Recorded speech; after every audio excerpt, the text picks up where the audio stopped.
High atop a rugged, isolated elevation in Louisville, Kentucky, stands a decaying monument to human despair. Its Gothic architecture looms like a fortress of sorrow against the gray sky, a massive, bat-winged structure built to contain a relentless nightmare.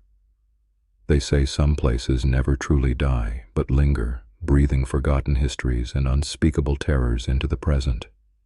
This is a place where the boundary between the living and the dead has worn dangerously thin, eroded by decades of unimaginable suffering and systemic tragedy.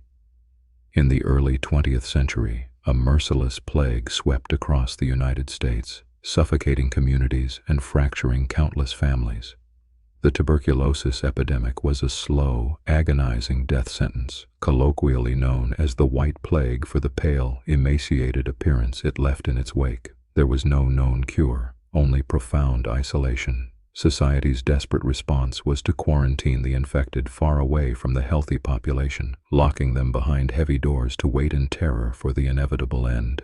To manage the overwhelming surge of the sick, a colossal facility was constructed in 1926. Waverly Hills Sanatorium was designed to accommodate over 400 patients, a sprawling complex of brick and mortar meant to serve as a beacon of healing, but destined to become a warehouse for the dying. Its massive, open-air corridors were engineered to expose patients to constant fresh air, a mandated treatment that forced the afflicted to endure biting winter winds and freezing temperatures. The treatments administered within those frigid walls were as barbaric as they were desperate. Medical science, grasping in the dark, subjected patients to horrific procedures in a futile attempt to expel the disease from their lungs. Ribs were surgically removed to allow infected tissue to collapse and rest, a brutal surgical intervention known as thoracoplasty. The agonizing screams from the operating rooms echoed down the long, hollow corridors, seeping into the very foundation of the building and staining its legacy. The sheer scale of mortality soon transformed the hospital into a highly efficient factory of death. Thousands of souls perished within its confines, their final breaths drawn in strict isolation and profound terror. The staggering death toll presented a grim logistical problem for the administration, who deeply feared that the constant sight of wooden hearses arriving at the front gates would shatter the fragile, hanging morale of the surviving patients who watched from the windows. To conceal the relentless rhythm of death, a dark subterranean secret was meticulously engineered. A 500-foot tunnel was carved deep into the earth beneath the facility, sloping sharply down to the bottom of the hill. This motorized rail system, known infamously as the body chute, became the silent, hidden artery through which the deceased were secretly transported away from the terrified eyes of the living, lowered into the darkness out of sight. The psychological weight of this hidden conveyor belt crushed the spirits of those who were forced to operate it. Staff members labored in the damp, claustrophobic darkness of the tunnel, loading rigid corpses onto the motorized cart day after day, week after week. The heavy, oppressive silence of the passage was broken only by the mechanical grind of the winch and the hollow, rhythmic drip of groundwater seeping through the limestone walls. Today, that subterranean passage is steeped in a suffocating dread, widely reported as a focal point of intense, unresolved paranormal activity. Visitors and researchers describe sudden, inexplicable drops in temperature, and the distinct, unnerving sensation of unseen hands brushing against them in the pitch black. Shadowy figures are alleged to detach themselves from the tunnel walls, silently following those who dare to walk the agonizing length of the chute where so many took their final journey. The tragedies of the sanatorium were certainly not limited to the patients who succumbed to the plague. The 5th floor, a secluded ward primarily used for the mentally afflicted and the most severe contagious cases, harbors one of the most chilling legends of the entire complex. It centers on room 502, a stark, unforgiving space where the suffocating atmosphere of institutional despair allegedly claimed the life of one of its own dedicated caretakers. According to historical lore, in the late 1920s, a young woman named Nurse Mary Hill met a violent and deeply tragic end within that very room. The circumstances surrounding her demise remain shrouded in contradictory rumors, lost records, and dark speculation. Some accounts suggest she took her own life, overwhelmed by an unwanted pregnancy and the crushing depression of her environment, while others whisper of a far more sinister, unsolved intervention by unseen hands. The lingering presence of the young woman allegedly still dominates the fifth floor to this day. Witnesses have reported encountering a full-bodied apparition of a woman in a crisp, white uniform, her expression frozen in eternal, silent anguish. Those who cross the threshold into the infamous room often recount overwhelming waves of unprovoked sorrow, sudden, crippling nausea, and disembodied voices urgently whispering for them to leave the space immediately. The localized tragedy of the fifth floor is merely a single thread in a vast, terrifying tapestry of residual horror. The intense concentration of human pain, fear, and death over decades has seemingly birthed a super haunting, an environment where the sheer volume of lost lives has permanently scarred the fabric of reality.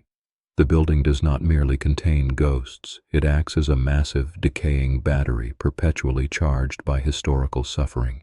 The auditory phenomena alone paint a terrifying picture of a hospital still operating in some unseen, overlapping dimension.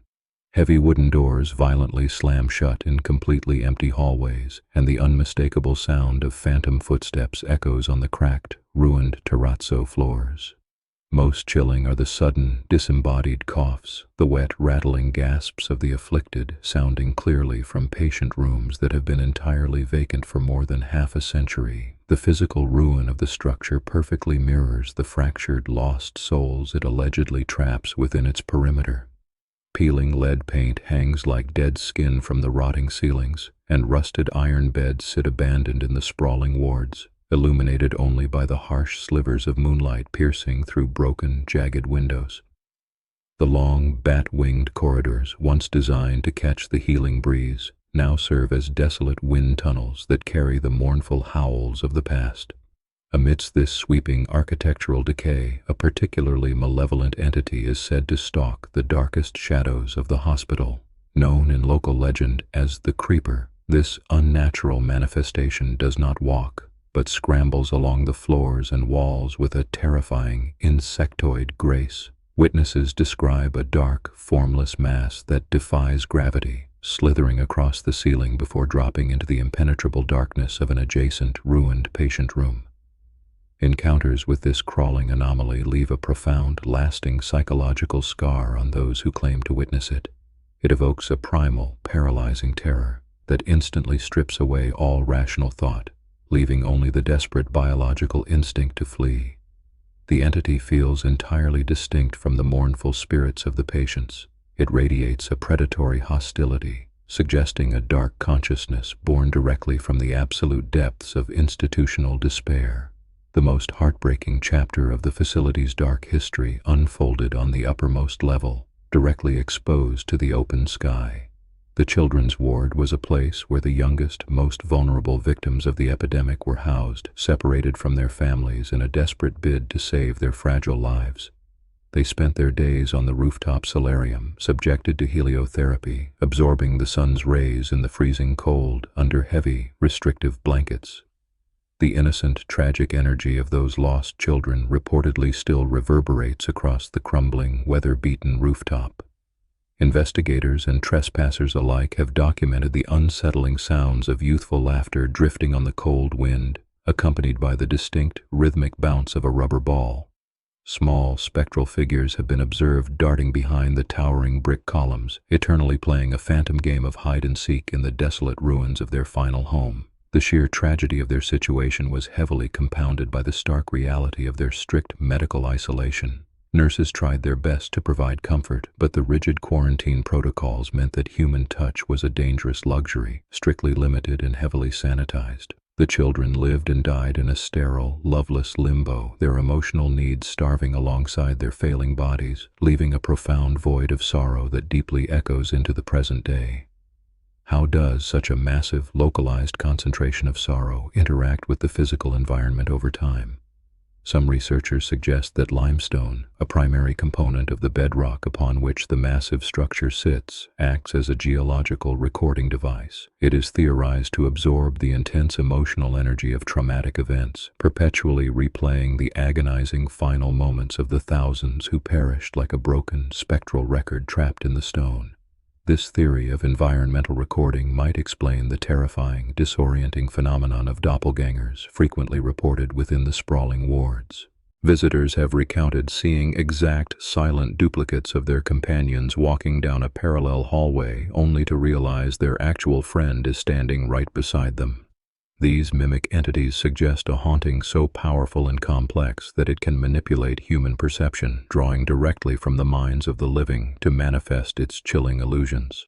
The lingering legacy of this massive structure is a terrifying testament to the limits of human endurance and the profoundly dark side of medical history. It stands not just as a decaying monument to the countless victims of a forgotten plague, but as a stark warning about the lingering consequences of mass institutional death. The horrors experienced here were so profound, so deeply ingrained in the architecture, that they refused to be buried alongside the bodies. Standing before the imposing Gothic facade at twilight, one cannot escape the heavy, oppressive sensation of being constantly watched. The hundreds of empty, hollow windows stare out over the rolling Kentucky landscape like the lifeless, sunken eyes of a massive skull. The silence that surrounds the sprawling property is thick and unnatural, pregnant with the unspoken secrets of the thousands who entered through the grand front doors and departed through the subterranean dark. To walk these desolate, echoing halls is to confront the terrifying fragility of human life and the deeply unsettling possibility that our greatest suffering leaves a permanent stain on the physical world. The echoes of the past residents still loom large, silently demanding acknowledgement from a society that locked them away and desperately tried to forget them. The hospital forces us to ask whether the dead truly move on, or if they are permanently doomed to repeat their agony. The dark history and paranormal claims of Waverly Hills Sanatorium remain inextricably linked, a chilling, inseparable intersection of documented historical fact and alleged supernatural terror. The building is a massive, rotting tombstone that stubbornly refuses to let the past sleep in peace. As long as its towering brick walls stand against the sky, the shadows will continue to move. The disembodied voices will continue to whisper, and the tragic souls of the White Plague will never truly find rest.